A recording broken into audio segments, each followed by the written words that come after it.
नमस्कार, मैं हूं आपके साथ नैना और आप देख रहे हैं न्यूज 31 उत्तराखंड। अब वक्त हो चुका है बागेश्वर बुलेटिन का।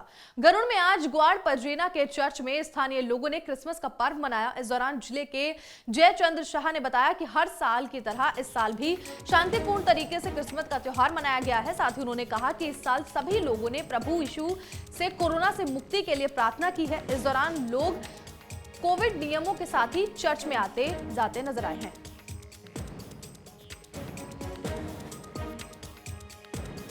इस बार हमारी विशेष तौर से प्रार्थना कोविड के लिए होगी कि विश्व में, पूरे देश में, हर एक जगह परमेश्वर जो है इस बीमारी से हमें निजात दिलाए। और जिन लोगों ने इसमें अपने परिजनों को खोया है, हम परमेश्वर उन्हें आगे को हिम्मत दे आगे बढ़ने की, और सारे लोगों की ये प्रार्थना रहेगी कि हम जल्दी इस बीमारी से उबर सकें। और हर हमेशा हमारी प्रार्थना ये रहती है, हम पूरे विश्व शांति के लिए, देश की शांति। बागेश्वर में आज पूर्व प्रधानमंत्री अटल बिहारी वाजपेयी की जयंती के मौके पर विधायक चंदन रामदास की अध्यक्षता में कार्यक्रम आयोजित किया गया। इस दौरान विधायक ने कहा कि आज का दिन ऐतिहासिक है, क्योंकि आज के दिन कई सालों से कब्जे की जमीन में रहने वाले लोगों को उस भूमि का मालिकाना हक देते हुए उन्हें स्वामित्व योजना के तहत उस भूमि का स्वामी चिन्हित किया गया, जिससे अब उन्हें ना ही कोई परेशानी होती है और ना ही सरकार की तरफ से चलाई जा रही योजनाओं का भी लाभ भी मिलेगा। इस दौरान उन्होंने पूर्व प्रधानमंत्री अटल बिहारी वाजपेयी के आदर्शों को हमेशा याद रखने की बात कही है। आज भारत रत्न स्वर्गीय पूर्व प्रधानमंत्री अटल बिहारी वाजपेयी जी का आज जन्म दिवस है। ऐसे शुभ अवसर पर आज भारत सरकार और उत्तराखंड सरकार की एक स्वामित्व योजना का हमने प्रारंभ किया है, जिसमें 187 लोगों को आज लाभान्वित करके आज प्रमाण पत्र दिए। इसका मुख्य उद्देश्य यह है कि वर्षों से बहुत से लोगों के कब्जे में जमीन हुई है, मगर उसका उनको सरकारी लाभ नहीं मिल पा रहा था, और सरकारी लाभ न मिलने के कारण वो जमीन न उनके नाम हो पा रही थी, न वो कोई काम कर पा रहे थे। इसलिए भारत सरकार ने, उत्तराखंड सरकार ने एक सर्वे करा के ऐसे लोगों का सर्वे किया, और जनपद बागेश्वर में लगभग 187 से बागेश्वर में और गरुड़ में और अन्य भी पूरे जिलों में लगभग 500 से ज़्यादा लोगों का चिन्हीकरण ड्रोन के माध्यम से और अपना पंचायती राज विभाग और राजस्व विभाग के माध्यम से किया। ये एक महत्वपूर्ण योजना जो भारत सरकार एवं उत्तराखंड सरकार के द्वारा चलाई जा रही है। इसमें जिन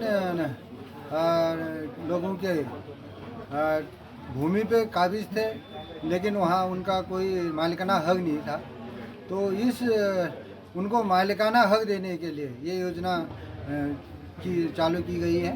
इसमें हमारे जितने भी लोग वर्ग 6, 2 और 6, 10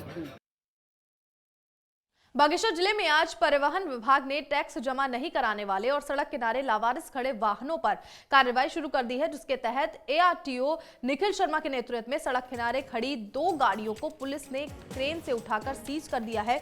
वहीं इस दौरान ARTO ने बताया कि जिले में कुल 354 वाहनों का 2.5 करोड़ का टैक्स बाकी है, और टैक्स जमा नहीं करने वाले वाहन चालकों को पहले ही नोटिस देकर टैक्स जमा करने के लिए कहा गया है, और ऐसा नहीं करने पर कार्रवाई शुरू कर दी जाएगी।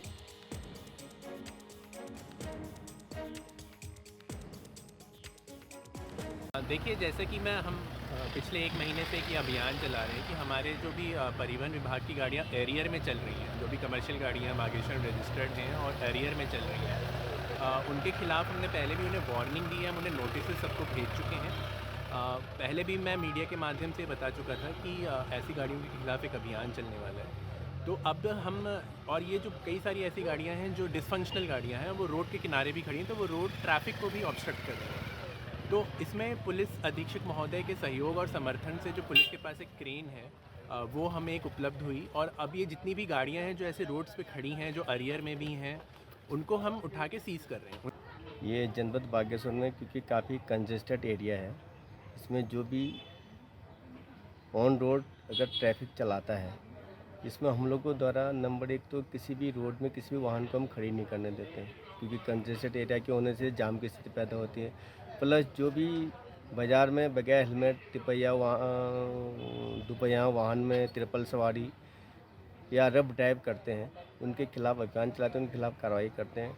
और जो रोडों में लावारिस स्थिति में वाहनें काफ़ी सालों से खड़ी है, जिनमें आज आरटीओ महोदय के साथ संयुक्त अभियान चलाकर पुलिस विभाग के क्रेन द्वारा उन गाड़ियों को खिंचवाकर रोड से हटाकर आरटीओ ऑफिस में सीज कराकर जमा।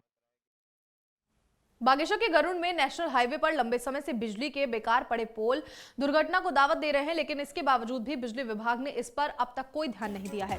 इस दौरान समाज सेवी महेश बिस्ट ठाकुर ने बताया कि लंबे समय से सड़क पर बिजली के बेकार पड़े पोल दुर्घटना को दावत दे रहे हैं, लेकिन कई बार बताने पर भी बिजली विभाग ने अब तक इस परेशानी पर कोई ध्यान नहीं दिया। साथ ही उन्होंने जल्द ही बिजली के बेकार पड़े पोलों को हटाने की मांग की है।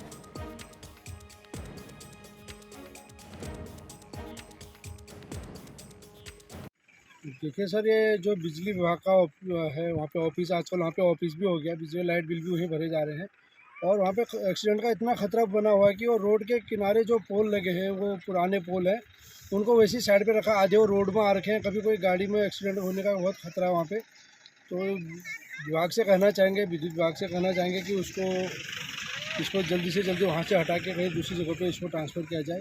रोड में ऐसे फेंक के इसको रख के नुकसान ही होगा। इनका कहीं स्टोर होगा, गोदाम होगा, तो उस गोदाम में इसको रखने। बागेश्वर में राजीव नवोदय विद्यालय बहुली के अभिभावकों ने स्कूल के पास गैस गोदाम के होने पर नाराजगी जताई और प्रदर्शन किया। इस दौरान अभिभावकों ने कहा कि स्कूल और गैस गोदाम आसपास होने से कभी भी बड़ा हादसा हो सकता है और अगर इसको लेकर जिला प्रशासन समय रहते नहीं चेता तो वो उग्र आंदोलन करने के लिए मजबूर होंगे। साथ ही उन्होंने स्कूल में अव्यवस्थाओं को लेकर भी प्रदर्शन किया और स्कूल की व्यवस्था सुधारने की मांग की है।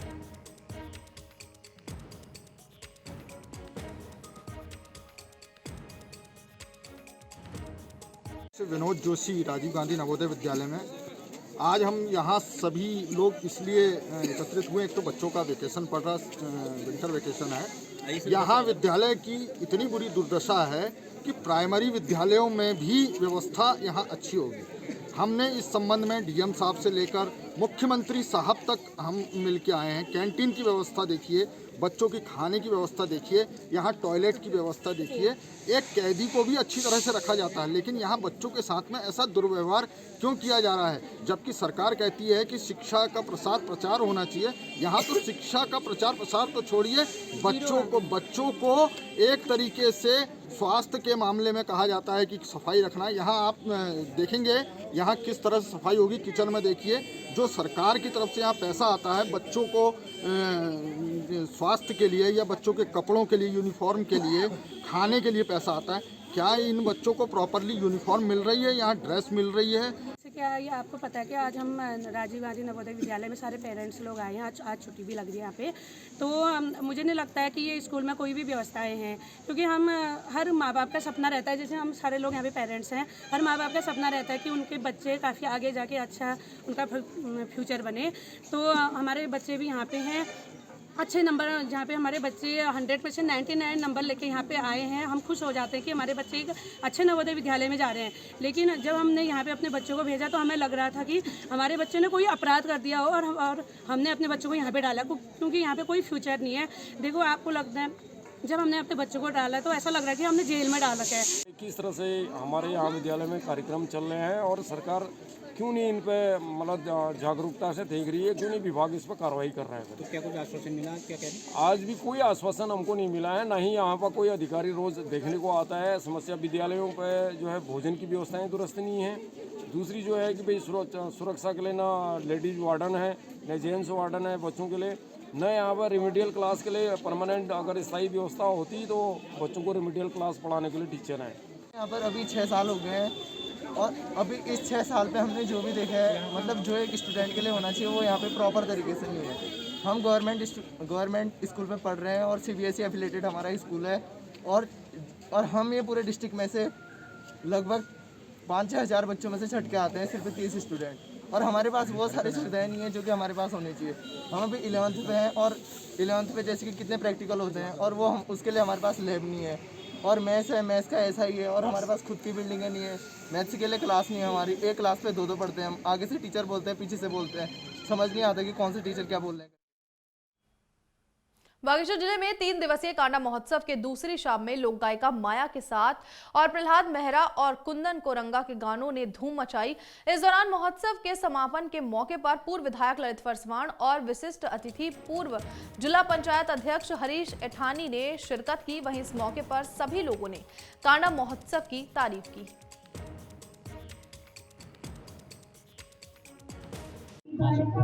कांडा महोत्सव के आयोजन कमेटी के सभी सदस्यों को मैं बहुत बहुत बधाई, बहुत बहुत शुभकामना देना चाहूँगा। एक बहुत अच्छा प्रयास यहाँ के हुनरमंद कलाकारों को, यहाँ की प्रतिभाओं को निखारने के लिए जो कांडा के युवा साथियों ने, बुजुर्गों ने, मातृशक्ति ने जो पीड़ा उठाया, ये बहुत काबिले तारीफ है।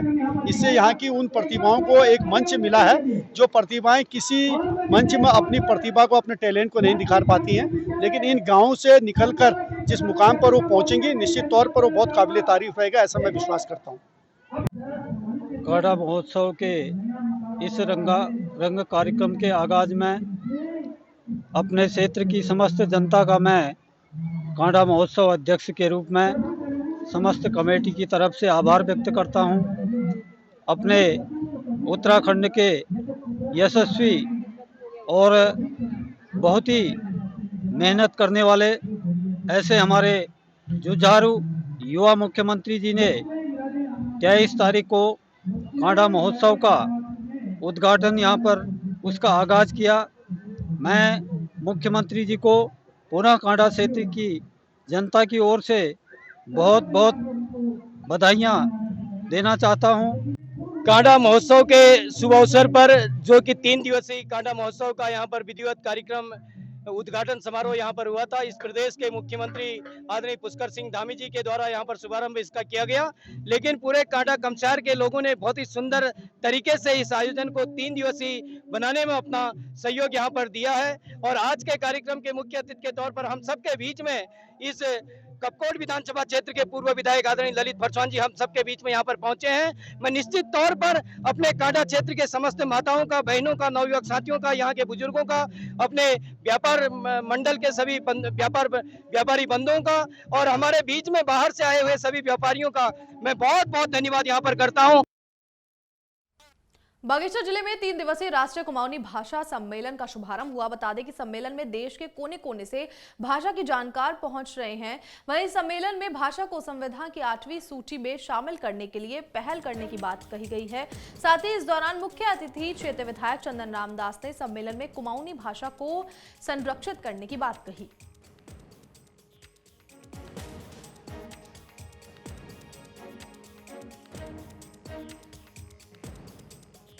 बहुत बहुत धन्यवाद आपके चैनल को। सबसे बड़ी बात तो यह है कि राष्ट्रीय कुमाऊनी भाषा सम्मेलन का जो यहाँ पर 3 दिवसीय महोत्सव यहाँ पर हो रहा है, बार कार्यक्रम इसके अन्य जनपदों में पहले हो चुके हैं। 2 साल कोरोना की वजह से रोक पड़ा, तो इस बार बागेश्वर में सभी के सहयोग से, डाइट परिवार, सभी शिक्षक संघ की ओर से, सभी व्यापारी की ओर से, सभी हमारे पत्रकार मीडिया चैनल की ओर से और नई पीढ़ी के जो हमारे कलाकार हैं, साहित्यकार हैं और जो हमारी संस्कृति है, बैर, भगवान, जोली, छबीली, चांचरी, सभी मतलब इसमें विधाओं पर बातें हो रही हैं और विभिन्न प्रदेशों से और हमारे प्रदेश के सभी बुद्धिजीवी और अच्छे लोग इसमें शामिल हो रहे हैं। जिस तरह हर स्टेट की अपनी एक फोक आर्ट होती है, उत्तराखंड की ऐसे एक अपनी फोक आर्ट है एपन, और इसको जीवित रखने के लिए, इसको आगे बढ़ाने के लिए, ताकि ये जो हमारी कला है, लोक कला, ये विलुप्त ना हो जाए, इसके लिए मैं काम कर रही हूँ।